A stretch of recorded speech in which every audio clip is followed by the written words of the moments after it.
and he threw down 3 or 4 gold pieces on the threshold. "You can tell me when I've worked through that," says he, looking as fierce as a commander.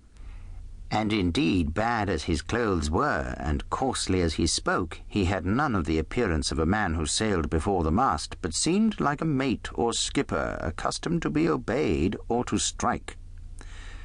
The man who came with the barrow told us the mail had set him down the morning before at the Royal George, that he had inquired what inns there were along the coast, and hearing ours well spoken of, I suppose, and described as lonely, had chosen it from the others for his place of residence, and that was all we could learn of our guest.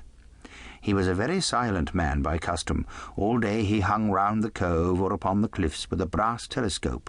All evening he sat in a corner of the parlour next the fire, and drank rum and water very strong. Mostly he would not speak when spoken to, only look up sudden and fierce, and blow through his nose like a foghorn, and we and the people who came about our house soon learned to let him be. Every day when he came back from his stroll he would ask if any seafaring man had gone by along the road. At first we thought it was the want of company of his own kind that made him ask this question, but at last we began to see he was desirous to avoid them. When a seaman put up at the Admiral Benbow, as now and then some did, making by the coast road for Bristol, he would look in at him through the curtained door before he entered the parlour, and he was always sure to be as silent as a mouse when any such was present. For me, at least, there was no secret about the matter, for I was, in a way, a sharer in his alarms. He had taken me aside one day and promised me a silver 4-penny on the 1st of every month if I would only keep my weather eye open for a seafaring man with 1 leg, and let him know the moment he appeared. Often enough, when the 1st of the month came round, and I applied to him for my wage, he would only blow through his nose at me and stare me down.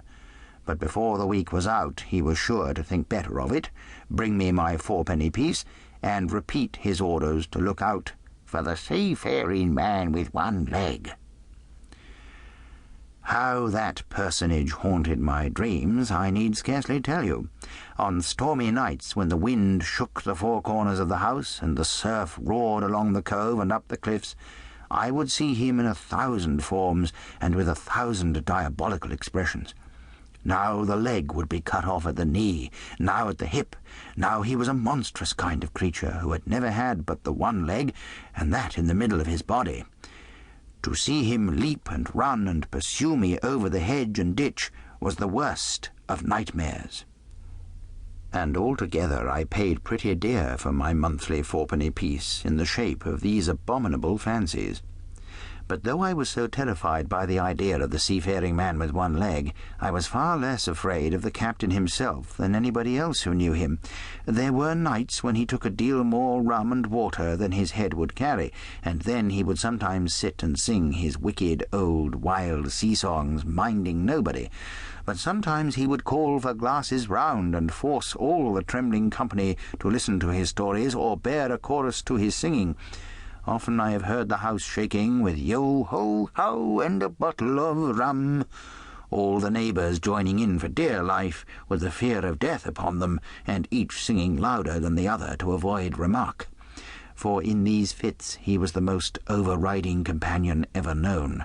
He would slap his hand on the table for silence all round. He would fly up in a passion of anger at a question, or sometimes because none was put, and so he judged the company was not following his story. Nor would he allow anyone to leave the inn till he had drunk himself sleepy and reeled off to bed. His stories were what frightened people worst of all. Dreadful stories they were, about hanging and walking the plank and storms at sea, and the dry Tortugas, and wild deeds and places on the Spanish Main. By his own account, he must have lived his life among some of the wickedest men that God ever allowed upon the sea, and the language in which he told these stories shocked our plain country people almost as much as the crimes that he described. My father was always saying the inn would be ruined, for people would soon cease coming there to be tyrannized over and put down, and sent